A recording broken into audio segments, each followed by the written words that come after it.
अखेर तब्बल 20 वर्षांनी उद्धव आणि राज ठाकरेंच्या एकीचं चित्र साकार।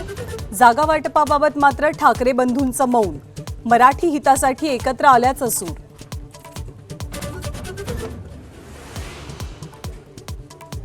ठाकरे बंधूंच्या मनोमिलनाच्या कार्यक्रमात संजय राऊतांना विशेष स्थान। युती घडवण्यात महत्त्वाची भूमिका निभावणाऱ्या राऊतांसोबत खास फोटो सेशन, तर संपूर्ण ठाकरे कुटुंबाच्या एकजुटीचंही दर्शन।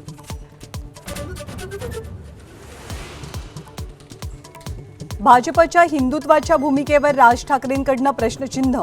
मुख्यमंत्री अल्लाह हाफिज म्हणाल्याचा व्हिडिओ व्हायरल। राज ठाकरेंचा दावा, मतांसाठी भगवी शाल पांघरणारे आम्ही नाही। फडणवीसांकडून पलटवार।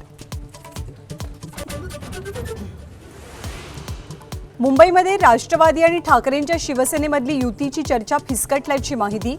जागा वाटपावरती तोडगा न निघाल्यानं राष्ट्रवादी दुखावल्याची चर्चा। काँग्रेससोबत हातमिळवणीसाठी पवारांची चाचपणी। मुंबईमध्ये प्रकाश आंबेडकरांच्या वंचितला सोबत घेण्यासाठी काँग्रेसच्या हालचाली। आंबेडकर मात्र सावध भूमिकेत। गवई गट आणि रासपलाही सोबत घेण्याचा काँग्रेसचा प्रयत्न।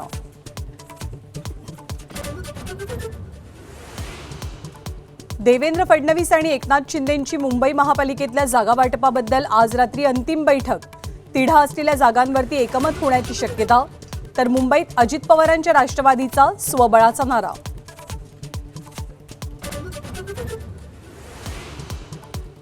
जालन्यात भाजप वगळून इतर सर्व पक्षांची शहर विकास आघाडी करण्यासाठी शिंदेंच्या अर्जुन खोतकरांची जुळवाजुळव।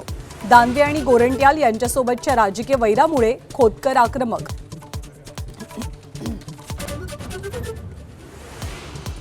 पुण्यामध्ये शरद पवारांचे निष्ठावान शिलेदार प्रशांत जगताप यांचा अखेरीस राजीनामा। दोन्ही राष्ट्रवादी एकत्र आल्यामुळे जगताप नाराज। सत्ताधारी पक्षासोबत जाणार नसल्याचंही स्पष्ट।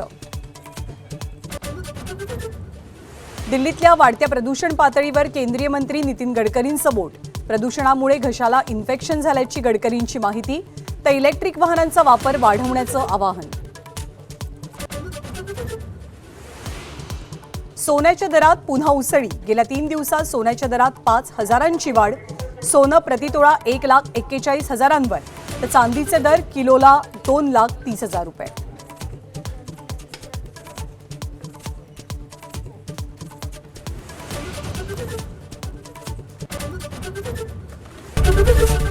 एबीपी माझा, उघडा डोळे बघा नीट।